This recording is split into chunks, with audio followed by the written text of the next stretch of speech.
Hey, what's up guys? This video is the unveil video for our next build. This is a sneak peek video made specifically for supporters of the channel. So if you are a Patreon supporter, you are a Twitch Prime subscriber. By the way, if you don't know, if you have Amazon Prime, you can get Twitch Prime for free and you can jump in and give us a Twitch Prime subscription and check us out on Twitch. There's a lot of good conversation going on there. But this isn't what that's about. And if you are a YouTube supporter as well, this video is for you guys. So thank you guys so much for the support. It means so much to me and it really does help out every month. It helps to have that good base to know that I got some bases covered even if we don't do well with the episodes. So thank you guys so much.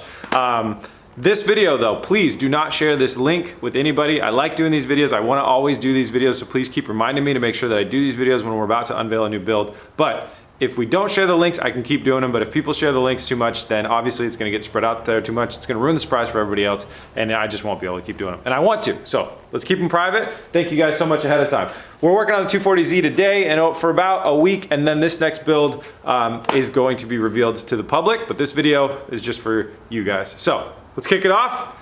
Here's the next build.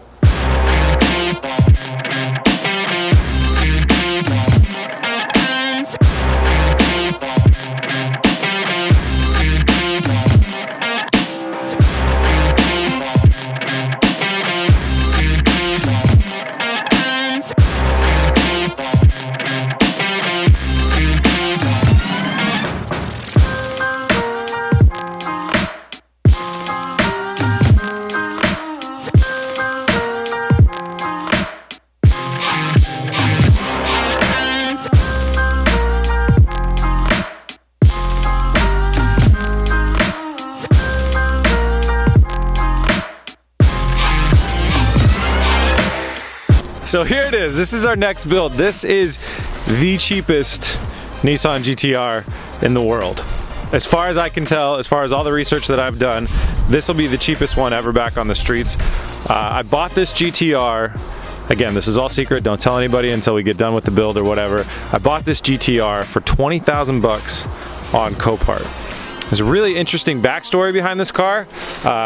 It was bought at auction right after the wreck. It went for sale on IAAI, which is another auction site. The car got hit, kind of coming in this way. Obviously you can see the scratch marks, got hit, caught this wheel here, threw this wheel way up in the back there. And then it went for sale on IAAI with the wheel halfway in the trunk. And I don't know how much it sold for. There's no records as how much it sold for on IAAI. But then some crazy company bought this car and it went back up on auction on Copart, and I knew about this before I was bidding on it at Copart. So it goes back up on auction at Copart, and I'm like, damn, somebody bought this car before.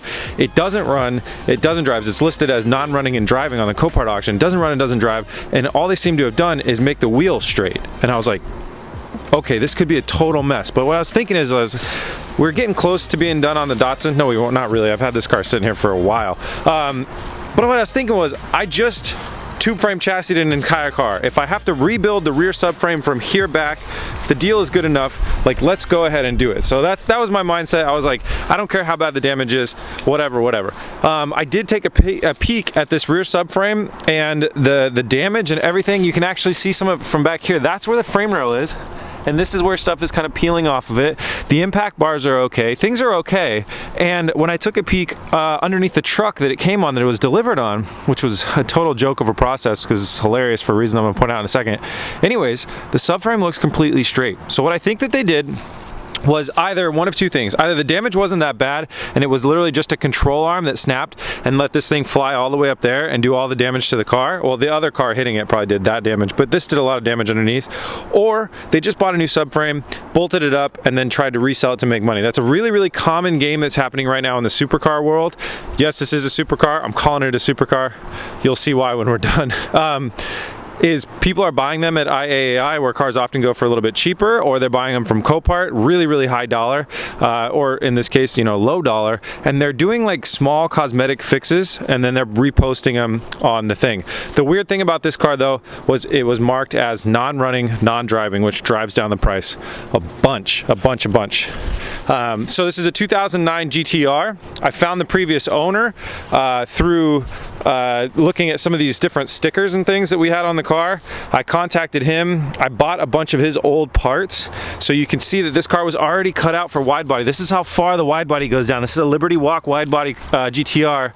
Comes all the way down there, up there, around the gas cap, and back down all the way to there. With some stuff that used to be bolted into here too, which I'm not sure about that. Now, if I go look at this other side, did I buy a rear bumper for no reason? This bumper I just bought cost me like $1,000. No, I think I need that part of the bumper. So I've been ordering parts for this car like crazy. It is one of the most expensive cars that I've ever had to buy. So that's been a bummer. I've been spending insane amounts of money on things like, you know, a new door. I got a sponsorship for a new quarter panel. We're doing carbon fiber new quarter panel. Side skirts were ridiculous. They're almost $1,000 for a set of side skirts. Bumper was $1,000. I was just doing a bunch of research on here. There's one of these guys for $500 online, but I think what I'm gonna do, it's kind of cracked here as well. What I think I might do is build my own little extension from here to here. I don't know, it's got a lot of waves and stuff to it. I was thinking about building something and then fiberglassing over it and making my own, but with the crack here and all this other stuff and the dimensions that it has, might be better for me to just hurry up and order it. So I'm probably gonna order a new one of those. The really interesting thing about this car, it came with no brakes on it. There are no rotors and no calipers. I don't know how the previous owner got away with pulling those off before it went to auction. You can't see in there, but what you would see is basically nothing. There's a bit of a dust shield and then a knuckle and no calipers and no rotors all the way around this car. So what you'll see in a later episode is the hilarity of getting this thing off of the tow truck. I don't know how they put it on there with the forklift, but getting it off was quite sketch because we had no brakes and calipers. And then getting it to my shop, there's a little uphill and a downhill. So the downhill was pretty crazy. So we let all the air out of the tires so it would slow itself down a lot more to get it downhill. This window right here is smashed in and we have been getting rain, so I put that over that to seal it up. But I can show you inside. Under the hood, so front bumper is okay. That's a great thing because that's another $1,000 part. Under the hood, we have missing intakes. We have missing downpipes. Under the car, you have missing exhaust. What else? All parts that I've ordered.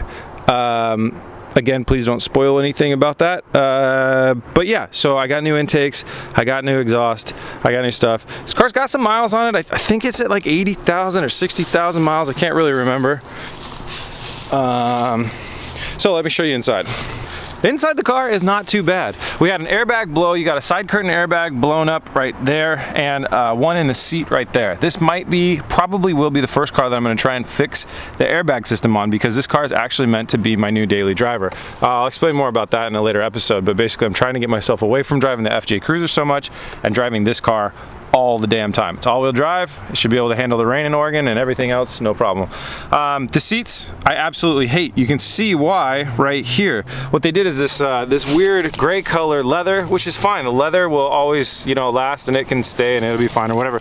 But this is like a suede clothy crap and it holds stains like nobody's business and it just looks like garbage. I mean, this was just detailed for the auction and those seats don't get cleaner than that. So that's a bummer. It's got back seats that people could actually fit in. Like if you slid this forward, you can fit people in the back seats, but I'd like to do like a back seat delete of some sort. I know there are some kits out there where you can buy basically like carbon fiber buckets that replace the back seats. Maybe if I did this, I could show you guys a little bit better. But I also kind of want to take this thing up to the mountain, so maybe I don't delete the back seats. I'm not really sure. But these front seats won't be staying. They are heated, so what I think I'm going to do is I have a set of Sparcos that we didn't use on the Datsun, and I think I'm going to do a conversion and bring all the heating elements out of this seat and put them in the Sparcos and then reinstall them into this car. Either that or we will get them reupholstered somehow or something. I'm not really sure. They're ugly as hell. The key fob looks like well, it definitely says Infinity on it, so I guess they somehow reprogrammed a key fob because it does work on the car. It's got a half-mile pass record right there at 157.39 miles an hour. So this car was modified for sure. The previous owner told me that it puts down 650 horsepower to the wheels. Yikes. I'm no expert on GTRs. I'm still learning a lot of stuff about these cars, but from the experts that I have talked with, 650 horsepower is about the limit of what you're gonna get by tuning these cars, adding exhaust and some other trickery.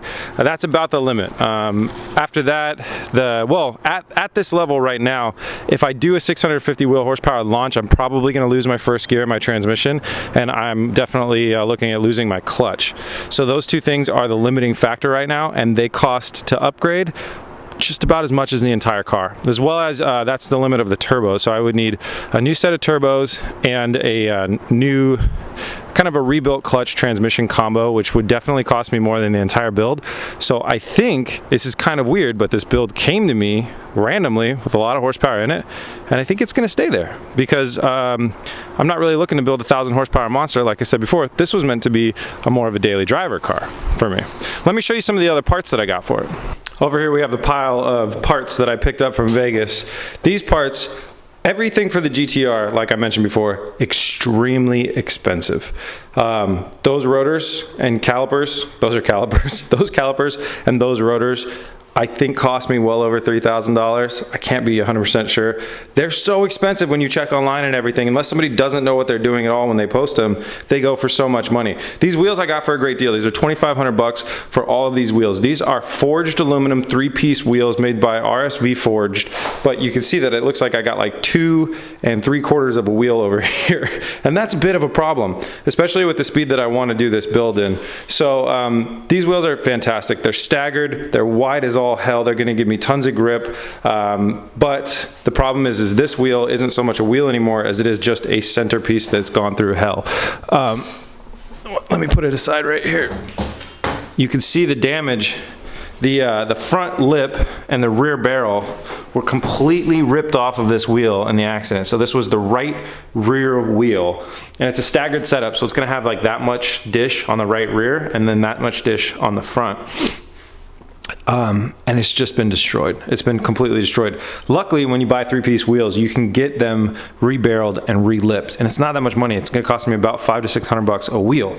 Considering that these wheels run about $2,300 each stock, that's a pretty good deal.